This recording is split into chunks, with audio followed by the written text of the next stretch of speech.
Hello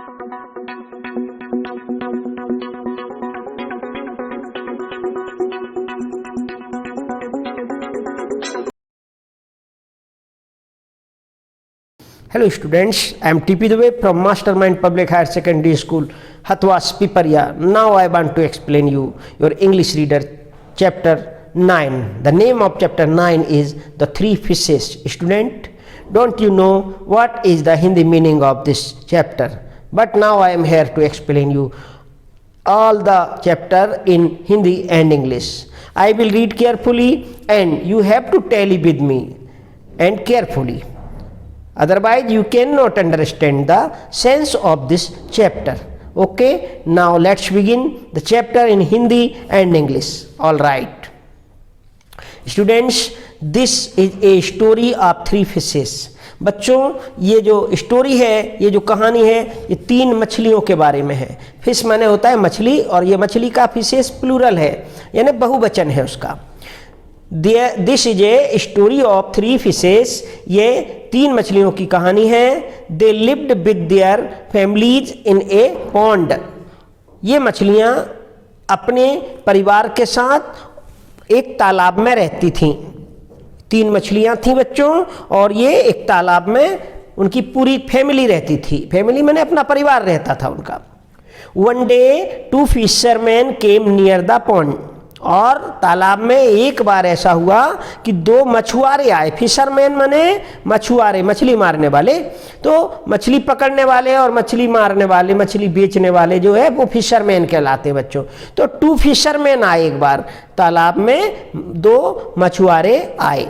they saw the fishes and said. और उन्होंने मछलियों को देखा और कहा, look this pond has many fishes. देखो इस तालाब में बहुत सारी मछलियां हैं. Let us come tomorrow and fish here. बोले हम कल आएंगे, चलो अब चलते हैं और कल आएंगे और यहाँ मछली पकड़ेंगे. Saying this the fisherman left. और ऐसा कह के वो चले गए. बच्चों, all three fishes heard this. तीनों मछलियों ने ये बात सुन ली. The eldest and the wisest said. जो सबसे बड़ी थी ना बच्चों, वो बहुत बुद्धिमान यानी बुद्धिजीवी थी वो मछली, वाइजेस्ट एकदम. और उसने कहा, डियर फ्रेंड्स. उसने अपने मित्रों से कहा, dear friends, I think there will be trouble. मुझे लगता है यहाँ कष्ट है, कुछ परेशानी आ गई. Let us leave this pond and go somewhere else. बोले चलो अपन ये तालाब को छोड़ दें और कहीं और अन्यत्र चले जाएं, कहीं और चले जाएं, क्योंकि डर लग गया उसको.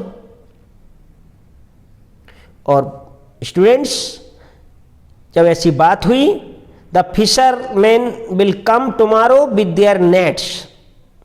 और उस मछली ने कही कि मछुआरे कल आएंगे, अपना नेट लेकर आएंगे और फिशिंग करेंगे, इसलिए अपन चलो कहीं और चलें. फिर दूसरी मछली भी कहाँ चुप बैठती बच्चों. The second fish said, you are right. और दूसरी मछली ने कहा कि तुम सही हो, you are right, let us move to another place. हम दूसरे स्थान पर चलें. But the third fish laughed and said. लेकिन बच्चों, तीसरी मछली थी, उसने कुछ नहीं, उसने हंसी. उसने बहुत जोर से हंसी और कहा, don't be scared, nothing will. Don't be scared. बोले डरो मत, नथिंग विल हैपन. कुछ भी नहीं होगा, डरो मत. We have lived in this pond all our lives. No one has ever come to fish here. I will not leave this pond. बोले हम यहाँ रहते आए हैं, हम जीवन जी रहे हैं, हम कहीं नहीं जाएंगे. और खासकर उसने कही कि मैं तो इस तालाब में से जाऊंगी ही नहीं.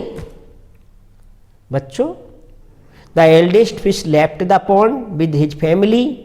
ही found a nice big pond where he settled down. और जो बड़ी मछली थी वो अपने परिवार के साथ चली गई और एक अन्य तालाब में जाकर के अपने परिवार को बढ़िया जगह ढूंढ करके और सेटल हो गई. वो सेटल माने उसने निवास कर लिया वहाँ. The second fish also left the pond and joined the eldest fish.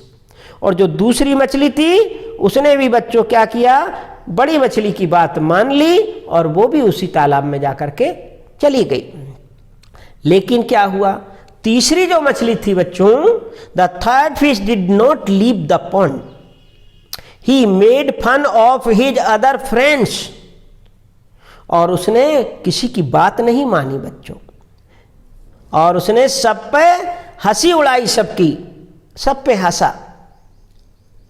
और फिर क्या हुआ उसका हस्र, उसका परिणाम देखो बच्चों क्या हुआ। ही स्वाम एंड डांस, जब सब चले गए तो वो डांस करती रही कि अच्छा हुआ सबने खाली कर दिया तालाब। सून ही सा the fisherman coming with nets, और उसने तत्काल देखा, थोड़ी देर में क्या देखा कि एक दो फिशरमैन जो थे वो अपने जाल के साथ वहां आ रहे थे। They caught all the fishes in the pond, और बच्चों उन्होंने सारी मछलियों को उस तालाब में से पकड़ लिया। The third fish and his family were also caught in the fisherman's net, और तीसरी मछली और उसका परिवार, दोनों, पूरा परिवार उनका जो था वो भी उसके जाल में फंस गया। All this happened because of his foolishness, और बच्चों एक की मूर्खता के कारण सारी की सारी घटना उनके सामने हो गई। इस स्टोरी से हमें बच्चों क्या शिक्षा मिलती है? इससे शिक्षा मिलती है कि हमें अपने बड़ों की बात नहीं टालनी चाहिए, अपने से बड़ों की बात माननी चाहिए। अगर हमें कोई अच्छी सलाह देता है तो उसको माननी चाहिए, नहीं तो हम उसका नुकसान उठाते हैं और परेशानी में पड़ जाते हैं। All the best.